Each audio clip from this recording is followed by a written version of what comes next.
অভাবে থাকলে অভাবে থাকলে এই কি আর কমু, স্বামী স্ত্রী ঝগড়া। অভাবে থাকলে হ্যাঁ ভাইয়ে ভাইয়ে ঝগড়া। অভাবে থাকলে হ্যাঁ মনে কর বাপুর ঝগড়া। অভাবে থাকলে তোর বন্ধু বান্ধব মিলতায় না। অভাবে থাকলে এই জামাই বন্ধু ঝগড়া হই, বুঝছ না? হ্যাঁ আমার বউ বলে বুঝে না কথা, এইটা কোনো কথা? আমি আজকে অভাবে দেখি আমার বউ পর্যন্ত আমার কথাটা বুঝে না। হ্যাঁ আমার বউ সেদিনই বুঝবো যেদিন আমি এই লাল টাকার মালিক হইছি। হ্যাঁ, আমার বউ এদিনই বুঝতেছে আসলে লাল টাকাটা কোটি কোটি টাকার সম্পদ। এটা কিন্তু কেউ বুঝে না, আমি বুঝি। কিন্তু বিষয়টা হয়েছে গিয়া, অভাবে যদি আপনারে ধইরা পালাই তাহলে আপনি কোনো দিক দিয়ে যাইতে পারতেন না।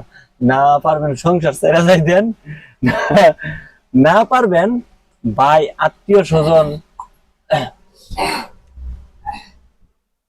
নাম ওইটা উঠছে, ভাই আত্মীয় স্বজন, হ্যাঁ তাদের কাছে যাইতে, যদি তাদের কাছে যান তারা কইব কি এক পাগল, পাগল হয়ে গেছে। অভাবে কিন্তু মানুষে পাগল হয়ে যায়।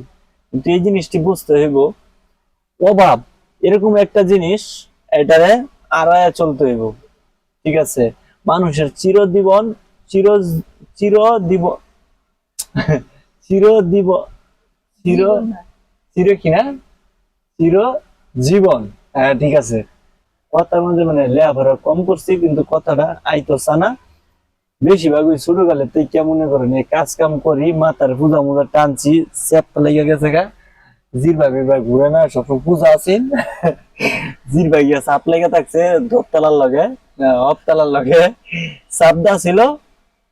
এই ইয়া চাপদা লাগিয়া আছেন পরে মনে করেন এই বেশিরভাগ লাগিয়া থাকতো। কষ্টের কাম করছি তো, পরিশ্রমের কাজ করছি ছোটকালের থেকে অনেক। কথাবার্তা মুখ দায় না। আগে অনেক বেশি কম কথা কইছি, আর অনেকের লিগে বেশি বেশি কথা কই, কারণ কথা শিয়ার লাগিয়া। এমনও কথা শিখতাম আমি পারি না। আল্লাহ যে কোন দিন কথা শিয়াইবো, তো কোন না কথাটা সালাম অভাবো নাকি মাথার স্মৃতি শক্তিও কমে যাইতেছে গা।